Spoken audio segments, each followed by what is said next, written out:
Good morning everyone. सारे पर्व बीत गए, अब हमारे बिहार का महापर्व आया है छठ पूजा।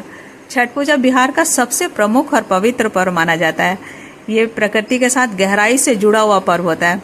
आज है नहाय खाए, व्रत का पहला दिन। स्नान करके हम लोग शुद्ध घी का बना हुआ सात्विक भोजन करेंगे। और कल है खरना, व्रत का दूसरा दिन, जिस दिन हम लोग निर्जला उपवास रखेंगे दिन भर और शाम को गुड़ की खीर और रोटी प्रसाद बनाकर ग्रहण करेंगे। और फिर है संध्या अर्घ, व्रत का तीसरा दिन, जिसमें हम लोग पूरे दिन निर्जला उपवास रखेंगे। सूर्यास्त के समय सूर्य को अर्घ दिया जाएगा किसी भी नदी तालाब के घाट पर। उसके बाद प्रातः अर्घ, चौथा दिन, जिसमें उगते सूर्य को अर्घ दिया जाएगा और उसके बाद व्रत का पारण होगा। तो इस तरह से 4 दिन हम लोग पूरा व्यस्त रहते हैं। तो आज जैसे नहाय खाए है, तो आज हम लोग गेहूँ चुनेंगे, फिर उसको धोएंगे और धो के सुखाएंगे। और जब तक वो सूखेगा नहीं वहीं पे बैठे रहेंगे, ताकि कोई गिलहरी या चिड़िया उसको जूठा ना करे। तो इस तरह से पूरा शुद्धता का ध्यान रखते हुए उसको सुखाया जाएगा और सुखा करके उसको घर में ही पीसा जाएगा। मतलब घर में चक्की जो बोलते हैं, हमारे यहाँ जाता बोलते हैं, तो जाते में ही पीसा जाएगा। हम लोग सब आसपास की सब औरतें मिल करके पीस लेते हैं, गीत गाते हुए पीसते हैं, बहुत अच्छा लगता है। तो मील में भी वैसे तो पीसा जाता है, मील धो दिया जाता है इस समय, ताकि जितने भी व्रत रखने वाले हैं वो अपना गेहूँ पिसवा लें। लेकिन हमारे यहाँ अभी तक घर पे ही पीसा जाता है। तो इस तरह से घर पे पीस करके उसको आटा तैयार किया जाता है। और कल हम लोग जैसे शाम को जो रोटी बनेगी उसी आटे से रोटी बनाई जाएगी और उसमें से कुछ आटा बचा लिया जाता है। तो उससे हम लोग फिर अगले दिन तीसरे दिन उससे ठेकुआ बनाया जाएगा सूर्य भगवान को अर्घ देने के लिए।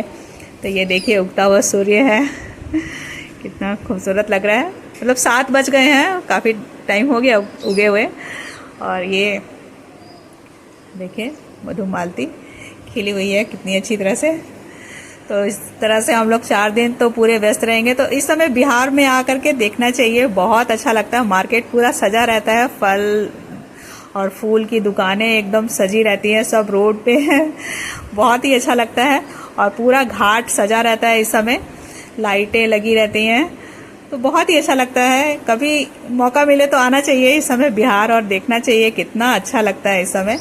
और ये देखिए बागान में हमारे ये चकोतरा, जिसको बड़ा नींबू भी बोला जाता है, ये लगा हुआ है और अब पक रहे हैं। तो परसों अर्घ देने के लिए इनको तोड़ा जाएगा, जो भी हमारे फल पक रहे हैं। तो बहुत बड़े साइज़ का नहीं है, वैसे तो ये बहुत बड़े बड़े साइज़ में आता है, लेकिन ये ज़्यादा बड़े साइज़ का नहीं है, छोटा ही साइज़ में है, लेकिन एकदम मीठा होता है। तो जो भी ये फल पक रहे हैं, देखिए इधर पके हुए हैं, तो इनको परसों तोड़ा जाएगा। और साथ में ही देखिए मौसमी का भी पौधा लगा हुआ है।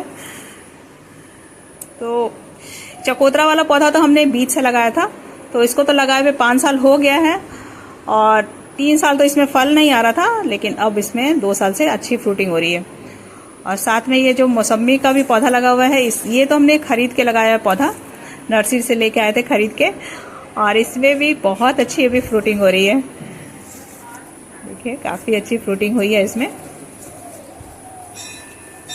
और इसमें खाद तो कुछ भी नहीं डाला जाता, मतलब गोबर की खाद डालते हैं जब इसके सारे फल निकल जाएंगे, और तब इस सारे पौधे की प्रूनिंग होगी अच्छी तरह से। और प्रूनिंग करके इसकी मिट्टी में गोबर की खाद डाल करके बस, और कुछ और कोई भी केमिकल नहीं डाला जाता है। तो बिना केमिकल के भी फ्रूटिंग ली जा सकती है। और ये देखिए इसी के जो सूखे पत्ते होते हैं उन्हीं को हम लोग इसकी गुड़ाई करके थोड़ा थोड़ा और उसमें भर देते हैं। और इसमें कुछ भी केमिकल का यूज़ नहीं होता है। अभी तो कच्चे हैं कुछ, लेकिन इसी में से कुछ तोड़ा जाएगा व्रत के लिए, पूजा में चढ़ाने के लिए। तो काफ़ी अच्छी फ्रूटिंग दे रहा है ये वाला पौधा भी। ये देखिए कितने अच्छे फल लगे हुए हैं, और कुछ तो फल एकदम ज़मीन में ही सटे हुए हैं। देखिए यहाँ पे एकदम लग रहा है ज़मीन में ही सटे हुए फल लगे हुए हैं। तो काफ़ी अच्छी फ्रूटिंग दे रहा है ये वाला पौधा भी। इस तरह से पौधे लगा सकते हैं अगर थोड़ा सा भी जगह है। गमले में भी लग जाता है वैसे तो, लेकिन ये ज़मीन में ही लगा हुआ है। ये देखिए इसकी जड़ में कुछ भी नहीं डालते हैं, कोई केमिकल कोई कुछ नहीं डाला जाता है। ये अपने आप से ही बढ़ा हुआ है और अपने आप से फ्रूटिंग दे रहा है। पौधा लगा हुआ 8 साल हो गया, लेकिन पुराना पौधा हो गया ये। काफ़ी अच्छा घना हो गया। और कई सारे पौधे एक साथ में लगे हुए हैं तो इसीलिए ज़्यादा घना जैसा लग रहा है।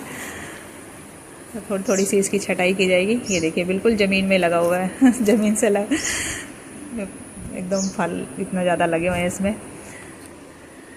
तो परसों कुछ फल तोड़े जाएंगे। और जो हमारा ये चकोतरा का पौधा है, ये हमने बीज से लगाया था, तो इसको तो इसमें भी बहुत ज़्यादा फ्रूटिंग नहीं हो रही है, लेकिन फिर भी अच्छी फ्रूटिंग हो ही जा रही है। और काफ़ी अच्छे, देखिए साइज़ भी ठीक ठाक ही है, बड़े साइज़, ज़्यादा बड़े साइज़ वाला नहीं है ये। तो बने रहिए मेरे साथ। वीडियो अच्छा लगे तो लाइक कर दीजिएगा, चैनल पे नए हैं तो प्लीज़ सब्सक्राइब कर दीजिएगा। Thank you for watching.